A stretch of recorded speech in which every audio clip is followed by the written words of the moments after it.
Yeah, cool. Excellent. Karl Hinett, welcome to the Build Your Purpose podcast. Thank you. Really honoured to be here. Oh, no, mate. No, the honour's all mine, not for sure. And I know, as we spoke at the beginning there, about how much stuff you've got going on. So, in the interest of time, because I know you're a busy man, we're going to start the conversation the same way we start all conversations on Build Your Purpose, with the intention of finding out what it is that drives you, what makes you tick. And that's by asking you, Karl Hinett, what is your purpose? It's twofold, really. By all accounts, I shouldn't be here. I should be dead, to put it bluntly. But luckily, I had a great team of guys around me who, extracted me, saved my life at that time during the incident when I got injured back in 2005. I had some great care. The doctors kept me alive, put into an induced coma as I was back home. Woke up 10 days later, and then the following months and years, the level of care I had, the dedication and commitment that was given to me by, from complete strangers, I owe it to them. That is my purpose to live the life that they've given me. And then secondly, which is the best motivation, is I have a young son, and to show him, that while things don't always go your way, you can get knocked down, you can get slowed down. But as long as you get back up and keep trying and keep moving forward, you can really have a great life. And I just want to be a good role model to him, to show that no matter what happens, it is what you make of it. That's such a powerful purpose. Is twofold, and I'd love to just pick up on the relationship you have with your son and how you're teaching him about that positive mental attitude and keep moving forward and how to have that positive outlook on life. But at 18, you suffered something that is completely incomprehensible to most of us. Where does that positive mindset come from in you to continue to keep pushing forward at such a young age, not only just to overcome the injury, but also then go on to do all of the incredible things that I alluded to in the intro? Yeah, I mean, I'd love to say that it happens instantly and it's there forever, but that motivation and that sort of like outlook doesn't always just fall in your lap, and it can't be expected. I always felt like it was the actions of like the little everyday actions that like make up your life, really. The getting good sleep, getting fresh air, exercising, trying to eat healthy.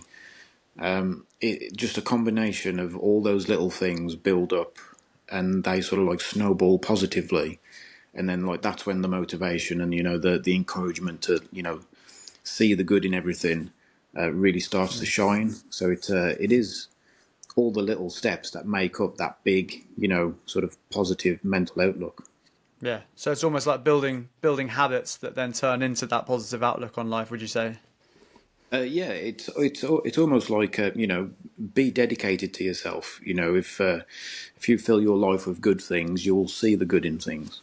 Yeah, amazing. And you said there about seeing the good in life, and you alluded to before about the team that were around you, that A saved your life in the first instance, but then also the care that you received, all the way through your recovery process. How important is it in your opinion, whatever journey you're on, whether it's your journey coming back from serious injury, or if it's someone coming back from a mental health disorder, how important is it to have good people around you?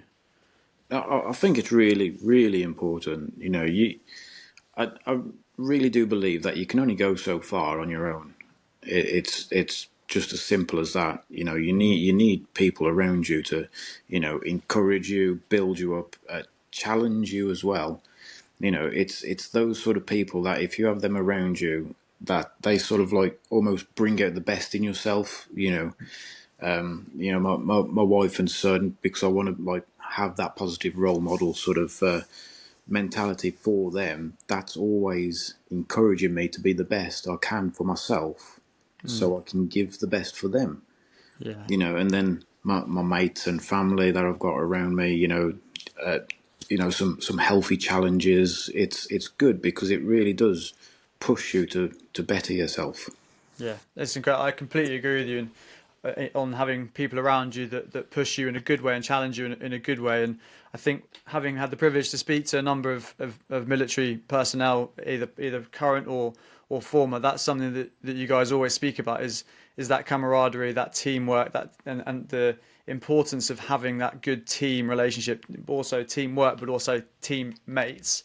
And speaking of teammates, as I alluded to in the beginning, you completed one of the many challenges that you've completed in your life, and we'll go into a number of them. But I want to just jump into Project Fire and Ice and the documentary that came out on Monday the 19th of Jan, and it was you and three incredible teammates. And I think all through that documentary, one of the things that stood out to me was that the team dynamic and how all of you at different points seemed to be up and then also down as well, because it was whether it was injury or fatigue or just the battering of the day to day. In those moments there, when it got dark for you, and I think it was Brian said to you, "We go again." In those moments, do you find yourself leaning on people around you even more so than normal? Yeah, definitely, because particularly during that time, what really got to me was, you spend so long sort of like battling your own sort of like demons and the own sort of like what you're going through at the time, tired, cold, wet, hungry, exhausted. You're battling those thoughts against yourself. But then, like when you sort of voice those thoughts against, like your teammates, they can balance them out a little bit. They can give a second voice to it, which sort of like makes you question, rightly so, your own abilities. Because in that moment, during that stage, halfway through the fire and ice, I'd spent hours, combating my own thoughts, and then when I started talking about it, it all of a sudden instantly didn't feel that bad, which sounds ludicrous, but voicing those sort of like negative sort of like thoughts, it sort of disarms them. It really does. Yeah. No, I spoke to Sam Cox on a previous episode of the pod, who I know you guys trained with before commencing the project, and he said a similar thing that when you're down and you've got you're going through a bit of adversity or a bit of a hard moment. Sometimes it's good to voice it because then you can laugh about it. You can sort of cure it with a bit of humor. And that was, as I said in the intro, a 514-kilometer ultra marathon with heavy polkas, which is sleds, dragging it through Swedish Lapland, deep in the Arctic Circle. Most people who hear that you're going and doing that would quite rightly say, what, why, what do you, what do you want to go and do that for? I noticed in the documentary they were saying that it was your idea to go and do it. Where did the idea come from? What was the purpose behind taking on such an unreal challenge? Well, I wanted to do something because it was 20 years last year of the anniversary of getting injured. And, I've been very lucky. I've had, some great opportunities and I've done some really good adventures. But I wanted something that was really, really challenging, and we was going to do it for SAFA, the military charity. And because they've been around for forever, they've helped countless amount of people. And I wanted a challenge to sort of like reflect their care, how long they've endured. And one of my best mates, Richard French, who worked for SAFA and helped organise the event, he found it, suggested it, and it sort of like started from there, really. And then before we knew it, again, this is just like talking to teammates, to your mates and everything, like trying to work out how can we make this better. That was when he introduced Woody. And because of Woody, he knew Foxy, who came along, and then Foxy knew Aldo, and then before we knew it, we had an amazing team lined up. Yeah, amazing. Yeah, amazing, mate. I love the documentary, and I think one of the things that struck me through it was how everybody is carrying something with them, and obviously you guys exemplify that through the journeys you've all been through from your service, but also then challenges in personal life that come up in the documentary. And one of the things that I took away from it was that you've no idea what's going on inside someone's head. People look on the outside big, tough, alpha kind of male type thing, going off and doing amazing things, but all of you exemplified this vulnerability that's under the surface. How important is it for you to get the message out there for people to talk to each other about what's going on under the surface? Yeah, I mean, it's so important. It really was. I mean, we tried to showcase it over, what was 10 days that event was. We were very lucky that it got filmed and then put on TV. But like that was a very short amount of time, really, 10 days, because we understand, having been there ourselves in the past, that you can be in a very dark place for a very long time, and a lot of the time it doesn't feel like there's any way out, particularly if you're on your own. So we really wanted that message to be that there is someone there, like willing and ready and waiting. You know, there's so many sort of helplines out there. I know we were showcasing SAFA, but you don't have to be military, you don't have to be a veteran to be struggling, because we wanted to open it up to the wider community. That there is so much help out there. A quick Google search, there's loads of numbers. Even if you don't want to go that far, even if you just want to talk to a mate, just take that first step. That's what we really wanted to show, and that's why, as sort of embarrassing as it almost felt, opening up like on, national TV, it really sort of like helped, even though we're over the other side of it, if that makes sense. Yeah. And we're really hoping that someone takes that message, and if they need to, take the first steps themselves. Yeah, no, I completely agree. I think you got the message across so well, and I was watching it with my fiance on TV, and I made a note. That's what I made the note of. That just have to go and talk. And you said there that it was a bit affronting, maybe opening up as much as you guys did on telly, and you've alluded to having a great support network around you through your recovery process. When you've had that moment of speaking to someone for the first time, that maybe things aren't as right as they could be, that moment I imagine is also quite scary to open up to someone. I think you mentioned before that it felt a little bit uncomfortable and it wasn't sort of natural. What would you say to somebody who is maybe teetering on the verge of needing to or wanting to speak to someone, but don't really know how to approach that conversation? How should they sort of take that brave pill and go for it? So, I mean, referencing from like when I did it in the past, it it was almost like a bit of a switch in the conversation. When I'm speaking to a mate, we're having a normal conversation, and then like I just had to be open and sort of like confront it, really. And I was just like, listen, mate, I don't think I'm doing all right. And then it sort of like evolves, then, like, and you can take the conversation where you need it to go. But yeah, just like that first step will be the toughest, because, like I said earlier, you might have spent so long battling those thoughts in your own head that you're sort of like going down in a downward spiral. But like once you get it out there in the open, to a mate, to a friend, to a professional as well, you can sort of unravel it, unpick it, and start working at what the root cause is. Yeah, and then as you say, keep building those small positive habits. As you say, eat well, move, all those little habits we spoke about before. Start building that process to get to on that road to recovery. And your road to recovery has been incredible. I mean, spectacular in terms of some of the stuff you've done. From a personal perspective, obviously, I've got an interest in mountaineering and extreme challenges. I'd love to dive into the expedition to hit the eighth highest mountain in the world. I mean, there's Yeah. mountaineering and there's goal setting and there's doing amazing things, and then there's taking it to that extreme. Where did that project come from, and how did you land on that as the destination, and actually get to take it on? That was one of the first real big expeditions I did, and that was all through a charity called Walking with the Wounded. They had first come to fame when they took a bunch of wounded soldiers and they trekked to the North Pole. They did that successfully, and then they said the next year they wanted to do the same, but take a bunch of wounded soldiers up to see if we can climb Everest. So I was like, I'll definitely want to try that.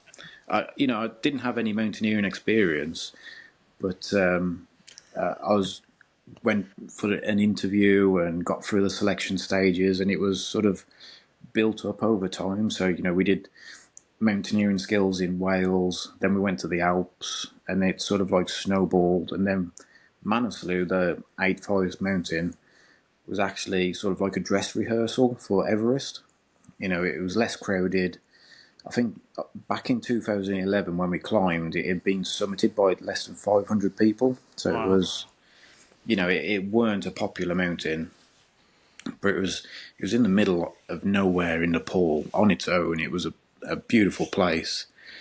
But yeah, that was my first real taste of high altitude mountaineering, and we was there for 2 months, and altitude really kicked my ass. It was a horrible feeling, but it was great at the same time. Yeah. I mean, it's a proper mountain, that, and it's an unreal expedition. And for anybody doing it, as you say, the altitude's gonna take it out of you, and the cold, and just the rotations you do up to altitude and back down, up, down, and eventually the summit push is incredibly tough. I think people underestimate now, because Everest is all over TV, how hard high altitude mountaineering is.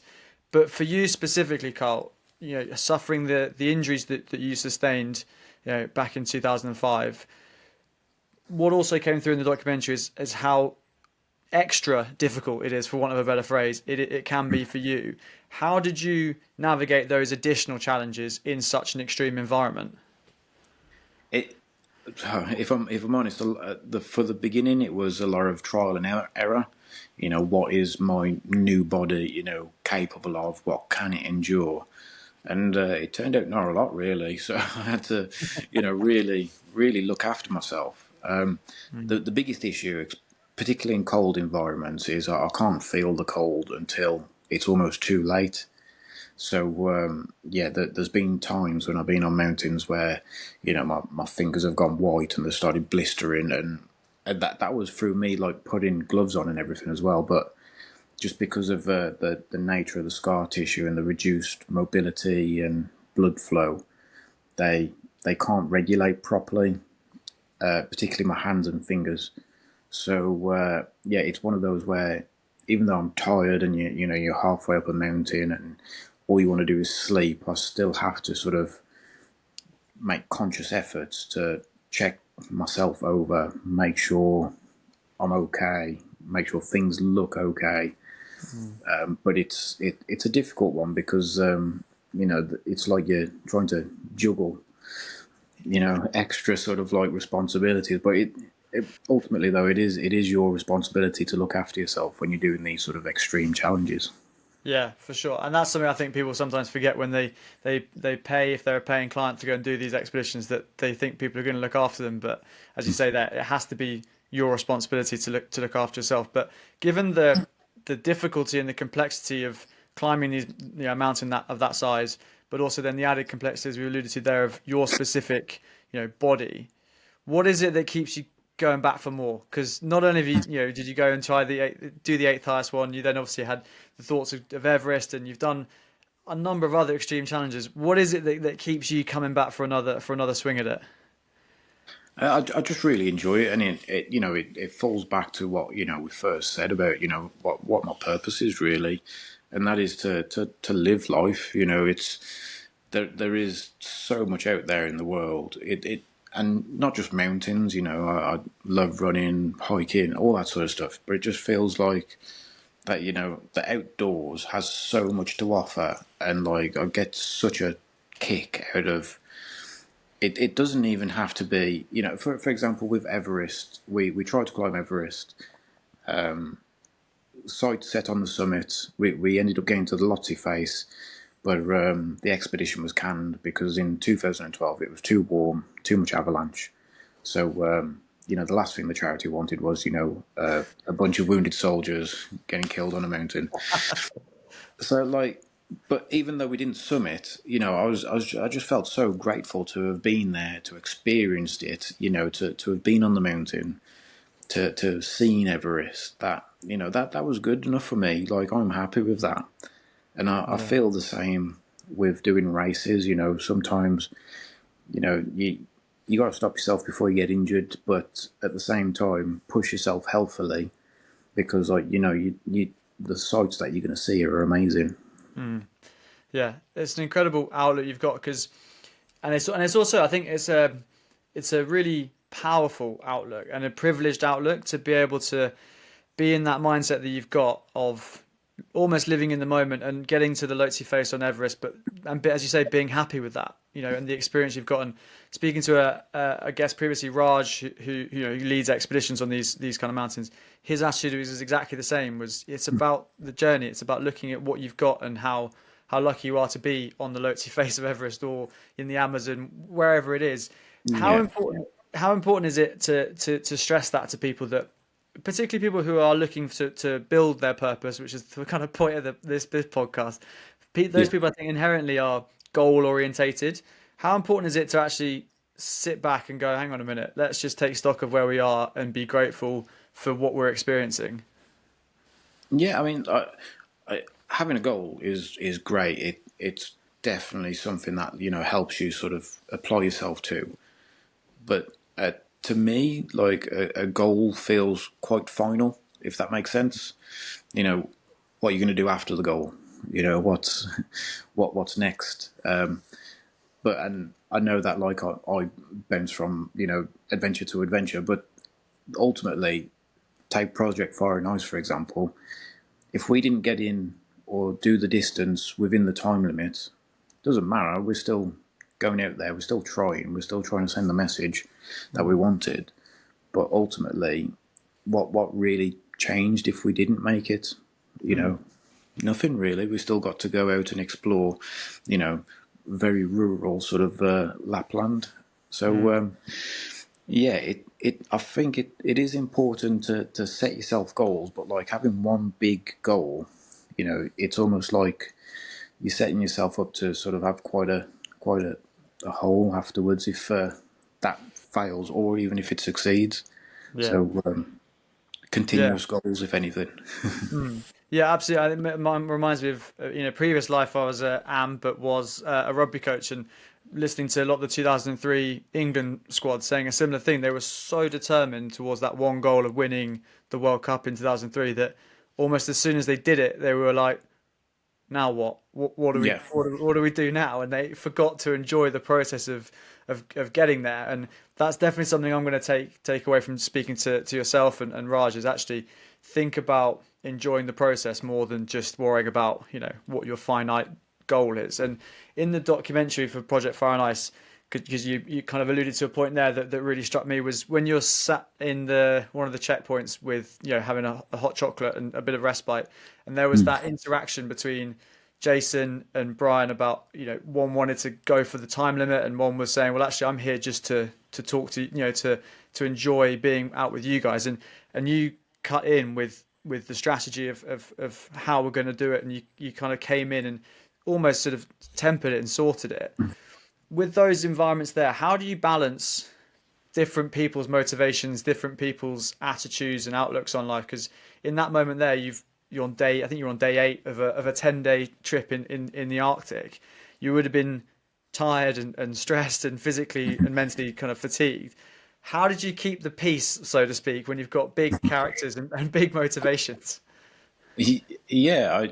I suppose it's almost like trying to moderate it a little bit. Sort of identify like the options and contingencies that we have available to us. So I really feel like my personality is I don't really like to complain because if you can change it, then why are you complaining? If you can't change it, why are you complaining? Sort of thing. But when there's different sort of mentalities and different characters, it's just voicing out aloud what have we got in front of us. You know, if we want to do it, this is what we have to do. If we don't, then let's see what happens. But yeah, it's almost just like sort of just feeding that information because when everyone's tired and everything, people forget, what the stages that we need to take, the steps that you need to take to complete it if that's what you want to do. Yeah, you came with it. It was, yeah, like I say, such a strategic kind of outlook into it. And I don't want to ruin the documentary for anyone that hasn't seen it, but obviously you guys have a successful ending to the trip. And just mate, like from watching it, just congratulations to all of you on a great obviously achievement, but b such a powerful documentary. So I just want to say to everyone listening to this, make sure you go on Channel 4 and watch it, because it's not just a documentary about adventure. There's so many themes and stories in there that we've spoken about on the pod that are so important. So yeah, please make sure you go and do it. And that kind of leads me onto what you're doing next. We spoke about not being goal orientated and not not think we're moving on to the next thing. But I know you've got something pretty epic lined up in the next couple of months or so. I wonder if you could allude to what you're taking on in the near future. Yes, so the next challenge, I suppose, is again along the themes of mental health and suicide prevention. Very close to my heart. Lost a good friend and everything, but it's climbing Penny Fan. But to tie that in with the mental health aspect is unfortunately, I mean, it doesn't sound real, but in the UK alone, on average, 22 people a day commit suicide, which is a horrendous statistic. So the aim really is in a continuous period over 2 days to climb and summit Penny Fan 22 times. It's That's mad. yeah, but it's Penny Fan is like an iconic mountain. Everyone in the UK knows it. The military definitely know it. We've exercised over it. There's some famous races there. But the route that I'll be doing from the main car park at the Story Arms, it's not a long route. So an out and back is probably about 4 miles. But I want to do it that way. So if people want to join in, do a climb or two with me, they are more than welcome. Awesome. Yeah. Well, I think I'll definitely be taking you up on that offer. And I think we spoke. I mean, I was lucky enough to have a phone call with you, a week or so ago, and I asked you how the total elevation that you're doing across this project, and the figure you gave me was insane. I wonder if you could just tell us how high cumulatively you will be going with 22 ascents of Penny Fan. Yeah, so I mean, only 4 miles out and back ish. I mean, that's still about 90 miles altogether, and yeah, it's close to 10,000 meters of climbing, which is a lot, a lot. Yeah. That's a huge amount. I mean, yeah, for listeners, for context, that's it's like 2,000 meters higher than Everest. So it's an unreal challenge, and obviously your purpose behind it is so deeply important. So I'll definitely be gonna try and take you up on the offer to come down and do an ascent with you. And what day is it? When can we earmark our diaries to come and support you? So it'll be between the 3rd and the 5th of April this year, Easter weekend. My aim is to just go through the night as well, try and knock out as many summits as I can, but I'll send out more details later. But the idea is that around midday on the 5th, I'll start the last climb. So if people just want to do one climb, we can all go together and take it nice and easy and enjoy the outdoors.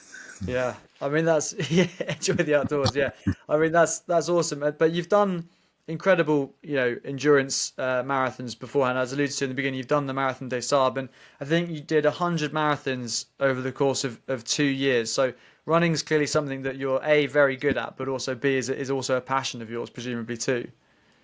Yeah. It started out as a coping mechanism. When I got injured, had a highly responsible, like dangerous job role, and then I went to nothing.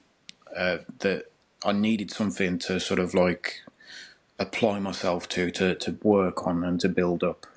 And when I first started, after being in a coma for 10 days after injury, I could barely walk. I went down to about 8 stone. So like it didn't start off with a marathon. It started off with little walks around the hospital ward, which eventually built up over time to 5K, 10K, and it was all sort of like worked towards and it just stuck. I find running and hiking, ultra running, it's so good for the soul, so good, for just my outlook really. Because when I'm working hard running, and you stop and take a breather, and like you look around you, like you're out in the middle of a forest or something. It's just, yeah, it's so great. It sort of like realigns yourself.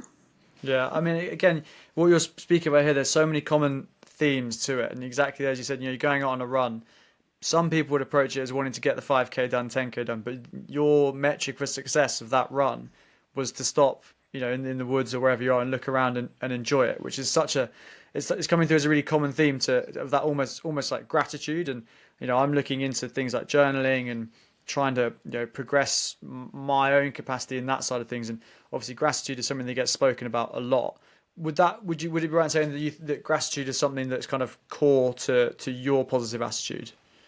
100%, well, without a doubt. Because, like I said at the beginning, I shouldn't really be here, and I'm thankful that I can go out and go for a run, that I've got the ability to, or if particularly tired, or legs are not as they are, they need a rest, going out for a hike. But it's just something that I'm really appreciated that I can do it. Really thankful for. Yeah, it's such a good and positive attitude to have, and yeah, it's one of those things. Rather than saying I have to go to the gym, it's saying I get to go to the gym. I can go Yeah, for a run. Changing that mindset would, for me personally, would be really sort of transformational. Because yeah, there's definitely times where I've come home from work and I think, oh, I've got to go to the gym. Flip it, change it, and I've learned that from you through this conversation, just to actually change the mindset and say, yeah, it's yeah. an opportunity. It's an opportunity to go for it. So I've definitely learned that from you. And in terms of the kind of road to recovery, as it were, and that positive mental state and that safe mental state for people that are struggling, whether it's ex-service personnel or if it's people in their day-to-day lives who are struggling, would you say that you're never completely safe from it, that there's always times where you will dip, and it's then just about sort of mitigating those dips and trying to continue on that upward trajectory, but there will always be times when you find that you still find things difficult? Yeah, that's life. That's always going to happen. I don't think there's anyone out there who can, like, hand on heart, say that their life is 100% positive all the time, every time, because Mm, it just doesn't work that way. Um, I got injured while out in Iraq. It's the extreme end of it, but there's people out there who do go through their trauma, who go through their dark times, and it's something that, like, as we grow older, we do just have to sort of like learn to deal with. mm, So, like, and that's understanding that sometimes there will be dark days, but on reflection, you're having those dark days because hopefully, you're having such good times as well. mm. So it's important to be able to recognize when you are going through a little bit of a dip, and then sort of like lock in, work on yourself, and Yeah. work to get out of it. Yeah, have those kind of daily habits that we've spoken about a couple of times now, of whether it's movement, whether it's speaking to people around you, those little habits that can pull you back from that dip and get you back on the upward trajectory. Is Mate, I've loved chatting to you in this way, because I've learned so much, because just from my own mental side of it, from your experiences and the journey you've been on. And it's a great moment to jump into just the three kind of closing quick fire questions, which I end every podcast with. And they're designed just to give the listeners some tangible, actionable bits of advice that they can kind of take away and implement into their own life. And this episode has already been filled with them from you. So I'm excited to kind of hear these final ones. But the one I start with, as always, is a book that you think should be on everyone's bookshelf. Okay, I'm going to go with Helmand to the Himalayas. It's by a very good friend of mine, David Wiseman. We actually went through the climbing journey together, Manaslu and Everest. But it is a powerful, powerful book in how he translated his dark times into something positive. It's a great book, Helmand to Himalayas by David Wiseman.